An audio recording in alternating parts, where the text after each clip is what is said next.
C'est le 24e film du MCU. Et c'est aussi le pire.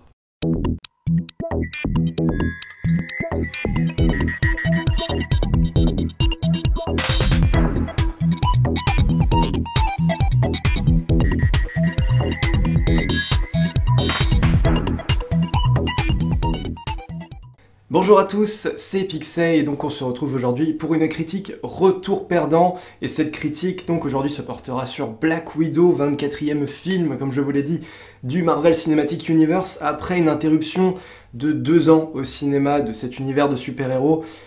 Et ça manquait, hein. Vraiment personnellement ça m'avait beaucoup manqué. On avait patienté un petit peu avec Rodrigue notamment sur les séries Marvel qui pour l'instant sont très plaisantes je trouve, hein, et on reparlera de Loki, vous en faites pas, c'est bien prévu, mais on fera une critique sans doute avec Rodrigue à la fin de cette saison, et donc là le prochain épisode sera la semaine prochaine, donc on reviendra un petit peu dans une semaine, 10 jours, pour pouvoir parler de Loki. Sinon, concernant Black Widow, donc c'est un film réalisé par Kate Shortland, à qui on doit notamment rien du tout. C'est produit par Madame Scarlett Johansson en personne, et c'est un film finalement qui est un petit peu bizarre parce que tous les Avengers quasiment, sauf Hawkeye, ont eu droit à leur film, donc Black Widow inclus. Sauf que le problème c'est que ce film, il pose beaucoup de problèmes en amont parce que le personnage est déjà mort à la fin de Endgame. Et ouais, du coup je t'ai spoilé si t'as pas vu Endgame, mais bon, tout le monde a vu Endgame j'espère. Donc le film Black Widow, qui en plus va se passer juste après Civil War, on va en reparler, c'est un petit peu un projet curieux en tout cas, mais qui justement aurait peut-être pu trouver un certain intérêt, une certaine utilité, pourquoi pas, mais bon. On va tout de suite pitcher le film. Je vous rappelle avant ça qu'on est tout de suite dans une partie non spoiler et qu'un peu plus tard on spoilera, je vous le dirai à ce moment-là. Donc Black Widow se déroule après les événements de Civil War, hein, juste après. Black Widow elle-même est en cavale après ce qui s'est passé dans Civil War parce qu'elle a été un peu dans les deux camps, elle a un petit peu trahi l'équipe Tony Stark et l'équipe Ross, voilà, ce mec là qui est après les Avengers. Et du coup... elle se retrouve plongée dans sa propre intrigue, un petit peu bizarrement, où y a des veuves noires comme elle, qui sont sous contrôle du même gars qui l'a faite et qui l'a contrôlée plus tôt dans le temps. Et mystérieusement, faudra vraiment que je revoie le film, hein, mais elle se met en quête de se dire stop, je vais arrêter tout ça, ce trafic de nanas, ce trafic de veuves noires sous influence d'un seul gros mec, d'un mafioso là, je vais aller le chercher. Mais tu sais pas pourquoi ça arrive là maintenant en fait. Donc elle retrouve peu à peu au cours du film sa famille de substitution qui était faite d'une équipe URSS, hein, voilà, un peu bizarre, hein, elle aussi, voilà. Tu te demandes un peu ce qu'ils viennent foutre là et pourquoi elle est autant attachée à ces personnes dont on n'a jamais parlé avant dans la backstory de Black Widow. Voilà, je vous ai pitché le film, vous voyez déjà qu'il y a des gros problèmes de base, parce que toute l'intrigue de Black Widow arrive là, comme ça, au milieu de l'arc du personnage, hein, dans son histoire de Marvel, sans que jamais aucun de ces éléments n'ait été évoqué avant dans son histoire. À chaque fois, on dit même que la veuve noire, sa seule famille, c'est les Avengers. On sait pas du tout ce qu'est son passé, on a quelques bribes, quelques petits trucs, ok, qui sont pas très bien repris dans ce film, cela dit. Mais voilà, j'ai un peu du mal déjà à comprendre de base qu'est-ce que c'est que cette histoire de Black Widow dont on n'a jamais parlé et qui arrive là, comme ça, maintenant. Bon, puisque c'est une critique négative, je vais d'abord parler brièvement de ce que j'ai aimé dans le film. Il y a quelques petits trucs sympas, quand même. Même si très franchement, j'ai pris plus de plaisir devant Homecoming et devant Ant-Man 2. Qui sont les deux Marvel que je n'aime pas du tout. C'est vous dire, hein, c'est vous dire. Mais bon, passons à ce que j'ai aimé. J'ai trouvé les 20 premières minutes du film vachement agréables, et j'étais vraiment parti dans de bonnes intentions et dans de bonnes conditions pour apprécier ce film. La veuve noire, ce qu'on voit de son trauma au début de ce film, et quand elle l'évoque dans Avengers, tu sens que c'est une nana qui a un passé, qui a peut-être droit à son propre film. Beaucoup de fans s'interrogeaient sur le fait de se dire on s'en fout un peu, c'est bien que ça reste un personnage secondaire et est-ce qu'il y aura assez de matière pour faire son propre film? Moi j'avais envie d'y croire et j'étais plus confiant que devant Captain Marvel au début où je me disais ouais Captain Marvel, pareil on n'a pas parlé de cette nana, on sait pas trop d'où elle débarque, un peu les mêmes soucis vous voyez, mais avec Black Widow on aurait pu éviter tout ça. Et vraiment je trouve que le début me fait penser un petit peu à la réalisation des frères Russo dans le sens où on joue sur l'esprit des personnages, c'est très sombre, c'est très torturé, on est dans un contexte terre à terre où ça pourrait être un film de super-héros mais ça pourrait être aussi un film d'infiltration, espionnage, et ça me plaît parce que du coup ça va avec le personnage de Black Widow et on ressent particulièrement son esprit et son film dès le début. C'est sombre, il fait nuit, il se passe des trucs, elle est pourchassée, il y a son passé qui la rattrape, plein de trucs intéressants. Arrive également le méchant du film dont on reparlera un petit peu plus tard qui est Taskmaster, enfin si on peut parler du méchant du film, le sous-fifre du méchant du film, mais je vous en dis déjà un peu trop. Taskmaster, sa première arrivée, hein, elle est vraiment géniale. C'est un méchant qui était relativement attendu par les fans de Marvel, parce qu'il est assez intéressant lui aussi, assez mystérieux, et il peut vraiment créer un concept et une idée dans le MCU s'il était bien utilisé. On en reparlera plus tard. Sa première apparition est impeccable. Ça impose un truc, je trouve que ça fout les jetons. Et tu te dis qu'elle va pas affronter n'importe qui, tu sens déjà cette idée de Némésis face à Black Widow, cette idée je sais pas, de personnage qui va complètement être similaire, puisque ça fait partie des qualités du personnage, hein. Il peut imiter le style de combat de n'importe lequel de ses adversaires, sauf que ce sera très très peu exploité dans le film. Malheureusement, c'est un personnage qui va partir du haut pour aller vers le bas, Taskmaster, mais c'était propre. Franchement, les scènes d'action, la musique, j'ai beaucoup aimé la musique d'un bout à l'autre du film. Je trouve qu'on ressent un peu, encore une fois, cette idée d'espionnage, de trahison, de noirceur, ce côté peut-être presque un peu URSS. Jusque-là, je vous jure que le film était génial. On sentait vraiment un des Marvel les plus violents et les plus sombres.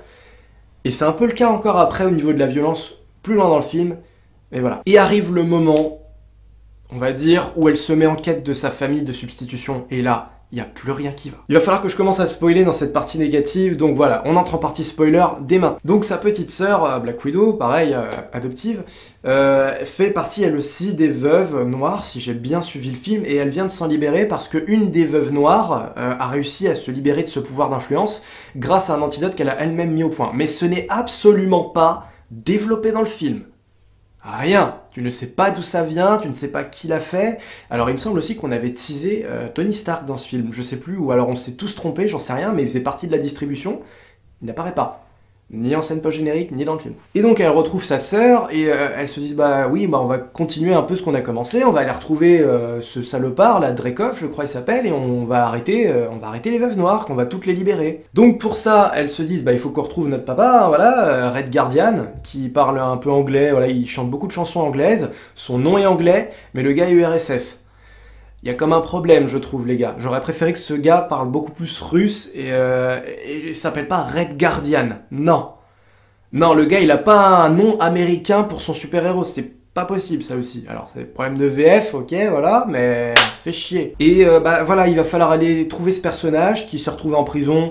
Alors, avec l'explication la plus foirée qui soit, c'est « Ouais, Dreykov m'a mis en prison. » Pourquoi? Je sais pas. Ce personnage répond littéralement à chaque fois « je sais pas » à chaque question qu'on lui pose. Il ne sert à rien. Donc ils vont le récupérer en prison, qu'est-ce que tu foutais là? J'en sais rien. Il fait des vannes, c'est un vrai beauf. Mais vraiment les aficionados de l'humour Marvel comme moi j'aime bien l'humour Marvel, vont vraiment trouver que cet humour-là dans Black Widow est stupide, non avenu, inintéressant et poussif. Ça fait beaucoup d'adjectifs. Moi j'aime bien quand Tony Stark il lance des vannes parce que c'est un perso décalé. Tu retrouves un peu moins ça dans Captain America parce que ça parle de la guerre, ça parle de souffrance et tout ça, donc c'est normal. Les Gardiens de la Galaxie, c'est des gros bourrins, c'est des déglingos, donc ils font des putains de vannes et ils rient de ça, ils s'amusent de ça. Là, on n'est pas dans un contexte Black Widow où t'es parti pour te marrer et être détendu. Les 20 premières minutes du film ne te laissent pas présager ça. Et pourquoi t'as un personnage qui sert à rien, qui sert vraiment à rien et qui fait de l'humour? Des fois, les personnages qui font de l'humour dans les Marvel servent à quelque chose et ont une idée. Ça renforce le côté familial et ça renforce le côté divertissement du film, ce qui est intéressant et logique. Ici, je vous jure que le film peut exister sans ce personnage de Red Guardian, ce sera pareil. Absolument pareil, parce que ce n'est pas non plus un super-héros. On te fait croire que ça va en être un, mais il fait rien d'héroïque. Il a le pouvoir du super-soldat, ce mec, mais il en fout rien dans le film. Il n'y a pas une putain de grosse baston intéressante et épique avec ce gars qui va sauver sa famille. S'il y en a une, je m'en fous complètement. Je m'en fous. Je peux pas te dire à quel point je m'en fous. Je n'en ai vraiment rien à foutre.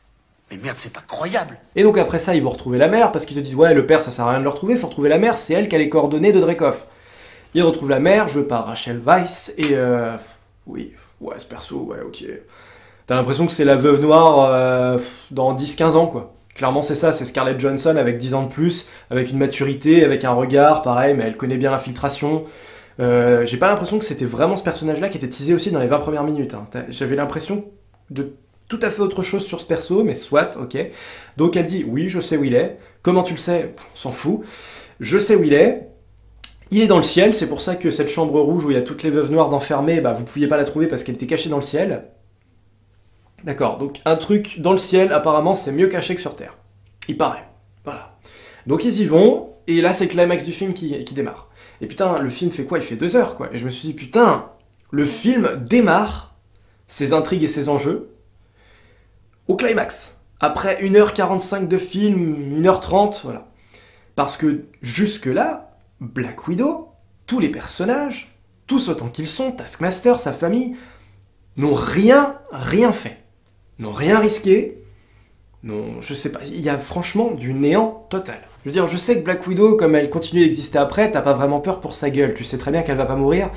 Voilà, mais aucun super-héros ne meurt dans son film standalone, c'est extrêmement rare, donc ça c'est pas le problème. Mais vraiment, tu te dis, à quoi sert le film? Entre deux, posez-la comme ça. La famille est nulle et ridicule, donc s'ils l'attissent pour des futures séries et des futurs films, pourquoi pas? La petite sœur est plutôt sympa, ok, c'est l'actrice de Midsommar d'ailleurs.